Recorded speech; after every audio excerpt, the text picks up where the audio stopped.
I'm very excited to have my next guest join us. She has a new EP out called The Misunderstood. Hannah Bahng, welcome. Yay, I don't know which camera to look at. You can look at all of them. You can look at the ceiling. There's also a hidden camera over there in that backpack. Yo, mom and dad, Yeah, the what's nanny up? cam. Yeah. Did Love you ever that. have a nanny cam growing up? Did your parents wonder what you were doing and In my crib, in your like youth? in my little Yeah, baby crib. Yeah. Crib I in actually your have room? no idea. I feel like growing up, like when we were really young, there was like a lot of people around because we lived with like 2 other families, and so there was like I feel like we were all like helping each other out and stuff. Oh, So, wow. yeah. Oh, a busy household. Yeah. It takes a village. Like you It were takes a village. The epitome of Exactly. growing up in a village. Exactly. So if you were trying to get out of your crib and do some mischievous things, someone was there to catch you. Exactly. Yeah. And now you're an adult. You can do any kind of I mischief. can do any mischievous things I want to do. I imagine you're doing quite a few mischievous things here on tour. What kind of bad habits have you picked up? Ooh. I don't really know. I guess like I'm a very big sleeper. I love sleeping, which is good for the Welcome to career the that I'm in. Exactly. It's very useful for the career I'm in because like the more sleep I can get at any time, the better, obviously. But I'm always the last to leave the tour bus in the afternoon. That is like the epitome of an artist. Night owls that stay up till whatever hour of the morning Yeah. and sleep all day. Yeah. What do you But advocate? also like I honestly don't really stay up that late. Like I just Oh. really like sleeping. How many hours are you clocking? Okay, crazy fact. I think the longest I've ever slept in my life was like 21 hours. 21? Yeah, I felt ill after though, so I've never done that again. It was, yeah. And was this at home? Was this It was just at visiting home. a friend? Or No, it was just at home. in the village? Yeah, in the village. And people were like, leave her alone. She needs her Exactly, rest. exactly. And you were able to go all the way through 21. Yeah, like no bathroom breaks, no eating. Yeah, I felt weird when I woke up. I was going to say, how did you feel after that? Didn't feel good. That's why I haven't hit 21 hours after that. I think that was like a learning lesson for me to not sleep more than like 11. I think my max is around 10. Really? Yeah, and it was like after a major festival like a Coachella Yeah. or Bonnaroo or something Yeah. like that, where we were just going hard. Yeah. It's sunny and hot and Yeah, I remember the Exhausting. first time I went to Coachella, it was like, I wasn't really sure what to expect, but I realized I went way too early because it was just like so hot and just so much dust. I think it was like the acai bowl was really good. was that your first Coachella? You must have been like the Yes. eager beaver It there. was like my first Coachella, the one where I think Tyler the Creator, Lana Del Rey, and Doja Cat was headlining. Okay. What kind of impression did that leave you? Your very first Coachella is always most impressionable. It was. Take your time. It was definitely interesting. Yeah. But I also think I get overstimulated really easily, especially if it's like very hot and there's a lot of people. And with all the dust and all the walking around, I was not wearing the right shoes. I definitely changed shoes the next day because it was just like a lot. But I think like regardless of all the pain, The pain. the Suffering. performances, yeah, the performances I watched were really good and it was worth it. It was fun though. Will you go again? Yeah, I think for the right lineup, I would go again. Okay. Yeah. Well, they did announce the next year's lineup. So you have I actually don't know if I've seen that yet. Sabrina, Justin Bieber, Karol G, and then you have a lot of old school alternative artists like The Strokes and Oh, Geese are playing. the Strokes are playing. Yeah. What do you know about The Strokes? I want to know about your My favorite song is The Adults Are Talking. That's probably my favorite song. I also really like, what's the song? Why Are Sundays So Depressing or something? This is fantastic. You didn't go for the usual is this it and hard to explain. You're digging deep here. I love this. It's like, I don't know, I listened to them a lot when I was in high school. And I recently like went back into it again and I don't know, they have a lot of stuff to say. So I guess I'll see you at Coachella. Maybe. I don't know. I did not realize the Strokes are playing. Yeah. I might have to just like, I might just have to come in.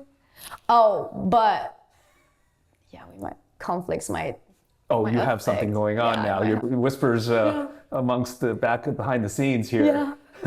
Well, there are 2 weekends, so maybe you can slip away. True. Maybe. You can make an excuse. Yeah. The Strokes. It's a good excuse. I think a lot of people are still discovering the type of music that you're making. Oh, yeah. On this tour as well, especially. Oh, yeah. Right? This EP is fantastic, which we'll talk about Thank you so much. But first of all, welcome back to San Francisco. Woo! I know it holds a special place in your heart. It has to. One of your very first performances that your parents got to witness. Oh, yeah. At the tiny venue at the rickshaw stop. Oh, yes. It was one of the worst shows, I think, for a lot of people that you kept emphasizing, and I think that held true. Oh, yes. Oh my God. I was like, at first I was like, what is he talking about? I'm not going to lie. And then it hit me that my whole tagline for the Abysmal tour that it was the worst night of your life. Yes, very funny. It was the worst night of a lot of people's lives. But one of your best nights. But probably one of my best nights. Yeah. I mean, outside of losing the Rubik's Cube competition. And I'm sorry I didn't bring one for you here too. Yeah, that's why I don't have that as a part of my show anymore. I was going to say, that must I have don't been like so losing. damaging to your ego. Yeah, it was. I think I should have known out of all the places, San Francisco would probably have someone that could beat me. I was playing around too much. I was like, ooh, and then I blinked and they won. Yep. You had to pick the Google engineer, didn't you? Yeah, that's definitely, yep. And obviously this tour is a little different. It's a little bigger. Oh, yeah. You turned it around pretty quick, and now you're back on the road. How is this a little different, and what have you learned from the last tour to this tour? I think the last tour was very much it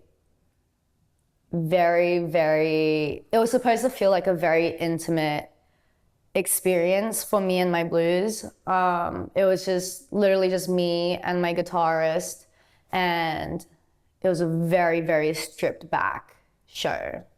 And it was a lot of talking because I only had one EP released. But I really wanted to like go live and perform for my fans as soon as possible, which is why I did that. But this tour is a lot bigger, like you said, and I definitely kept that in mind going into tour rehearsal. Like the weeks leading up to it, I was working on all the arrangements, and I really wanted it to have more of an upbeat kind of feel, where it's like it's more of like a live performance. Like, not to say that the Abysmal tour wasn't a live performance, but like when you watch the show, are you watching the show? I think so. Okay, good. Yeah. When you watch the show, it'll be. I love the ASMR portion of it. Yeah, I was like, are you watching the show? When you watch it, If they let me. yeah, we are letting it. Okay. Yeah. It's definitely very much like a lot more energy, and because to me, like, it's very important for the live experience to be different to what you just hear on Spotify or on Apple Music, right. things like that. Because I feel like it's so important just as an experience. It's like a bunch of people coming together to experience the music together. And I feel like there's not many places where you can come to one space and for like one purpose. Which I always think is really cool about performing live, is being able to witness that and sing with everyone. I kind of went off on a tangent. In what way? I think what you're doing is fantastic, because I feel like that when you were teasing some of the songs from the new EP, Yeah. the latest EP, Yeah. that it was already forming some type of band-like It was, for atmosphere, sure. environment Yeah. that required more musicians, Yeah. a little more, like you said, energy, Yeah. right? Yeah. You teased What Never Lived, Yes. and also Misunderstood. I think you played once somewhere, or I could I be don't wrong. think I played Misunderstood. What Never Lived, for sure. Okay. I did. All right. And that you played one Ribs, was like, which yes, was I played Ribs. little interlude thing, Yeah. which Ribs kind of is- matched the previous Yeah. EP. But when you teased What Never Lived, it was like, It okay, was this is definitely different. like a taste. Yeah. A little sprinkle. Yeah. And then you really fleshed out the idea with the backing band. I haven't seen the show yet, so I don't know what type of choreo there is and what you're going to be climbing. Should I climb something? I don't know. This seems to be the thing these days. Did you see Somber on SNL? He was just randomly doing his song, and then he starts climbing one of the scaffolding, or not the scaffolding, the just whatever, one of the structures on the side. Yeah. Halsey is known to climb things. 21 Pilot climbs things. Yeah. I didn't realize that was a thing. Maybe I need to implement that. Yeah. Climbing. At the very least, climb on top of the drum kit. And then count down. Let's go. Keep it going, guys. Keep it going. And 3, 2, 1, jump. Bam. Would you do that? Not even at this show, but at some point, would you have that quote unquote rock and roll moment? That could be fun. I think that'd be awesome. Could be fun. Yeah. Maybe do a Pete Townsend from the Who windmill guitar thing. Oh my God. I'm not. It's not too late. I'm not doing this show to my full potential. I need to log back in. I'm going to the show. He is going to the show. And she's going to do the windmill. And I may do the windmill. But yeah, I think definitely adding a drummer for sure adds so much more oomph to the show. And he's a fantastic drummer as well. Yeah. My guitarist, Liam, also amazing. Yeah. And yeah, just making everything a lot more lively and a lot almost like rock leaning. It's a fun show. Well, that's the vibe I'm getting from a lot of the new material. And I feel like obviously some of the songs may have come from the Abysmal era, but then the new stuff, like we said, Never Lived and Misunderstood has a little bit more rock side of things. And we should show people what it looks like as well, right? And this is a custom version. I'm so thankful and grateful that it's addressed to me, and of course you signed it. First of all, this cover is wild. Speaking of climbing things and hanging around, where are you? I think that was like a bathroom. Oh. Yeah. You have interesting photo shoots for your covers. I do. It was the Abysmal cover was in some random. It was like a graffiti wall. I feel like that's some random wall in LA somewhere. It was in San Jose. Get out. Yeah. Just I love down San the road Jose. from here. Yeah. Serious? Mm-hmm. Why did you pick San Jose out of all places? I just happened to like know someone that had a place. And we were able to luckily use it. But I love San Jose. That's where I'm from, so. Oh, really? You're a San Jose baddie? 408. Represent. Hey! I love that. Every time I'm in San Jose, I always go to Valley Fair. Oh, of course you do. Yeah. And what restaurant do you go to? Din Tai Fung. I was about to say, so stereotypical, but you know what? You gotta go. You gotta go. Din Tai Fung never lets you down. Yeah. No, that's awesome. That's awesome. But this EP definitely is another step in this full sound direction. I love it. And Thank so you. how much of this was from the Abysmal era and sort of tacked on afterwards?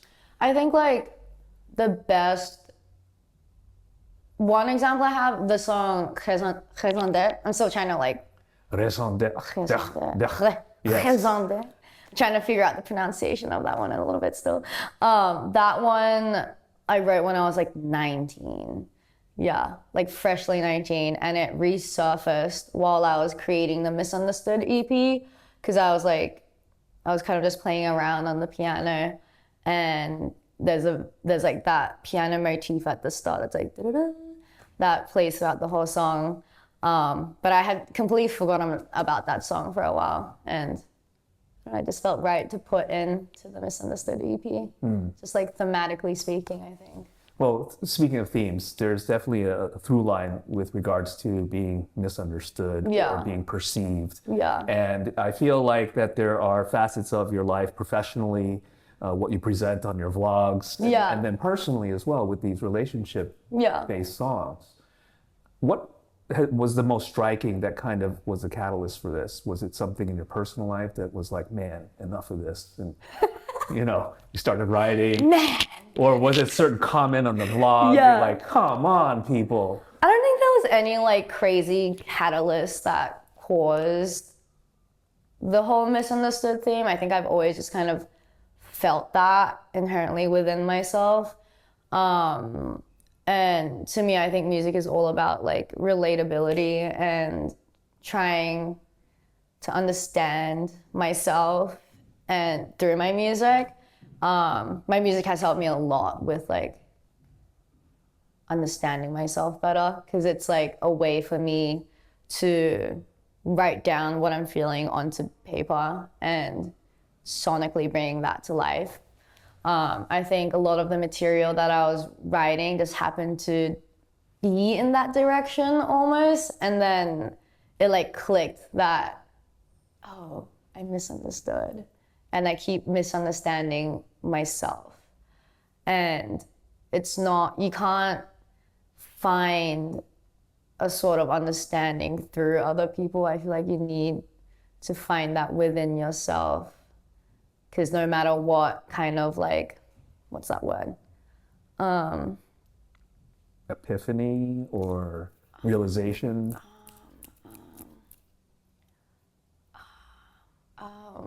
Oh my God, I'm blanking. Like when people,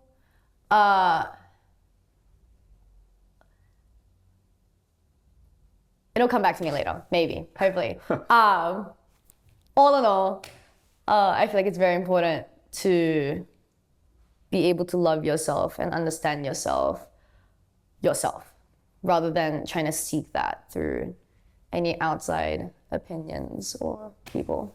I'm sure you're going through this still, because people are trying to understand themselves throughout their whole entire lives. Oh yeah. As they're working through relationships and they're dealing with a certain personality, and they kind of regress and they become more submissive, and then they overcompensate for the next relationship and they become more of the leader, so to speak. Yeah. Right? And then it's this balance, and then they, all of a sudden they're, I don't know, 20 years older, and they're still trying to figure out, okay, what's the balance? I don't understand myself. Yeah. Which way should I go? And how do I fit in with society? Yeah.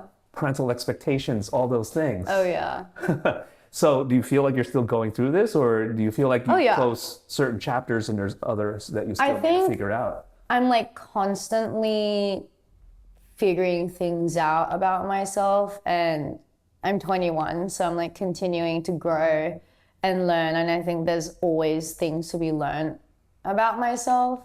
And luckily I have music to be able to try and figure myself out a little bit, and I think I have, but I'm not quite there yet. I think I'm still learning. Yeah. Yeah. What was it like turning 20? I feel like that's a magical number. I know when I turned 20, I was like, man, not a teenager anymore. You know, this little firecracker kid that is ready to take on the world. Now you're 20 and you're quote unquote a real adult now. Your age starts with a 2. Yeah. I think like, I don't know. I definitely feel like my prefrontal cortex has developed a little bit more. From experiences in life? Yeah, experiences in life and just like physical development, I guess, in the brain. Just the natural growth as a human, yeah. But yeah, I guess just like life experience, navigating relationships with people and friendships and family and just everything. Mm-hmm. Sonically, this, like we mentioned, had the 2 standout songs to me, at least. I like rock and roll, I like alternative, I like indie. Mm-hmm. And with What Never Lived and Misunderstood, where were the Sonics informed from, and where were you going, and where do you think that might take you in your next project? I think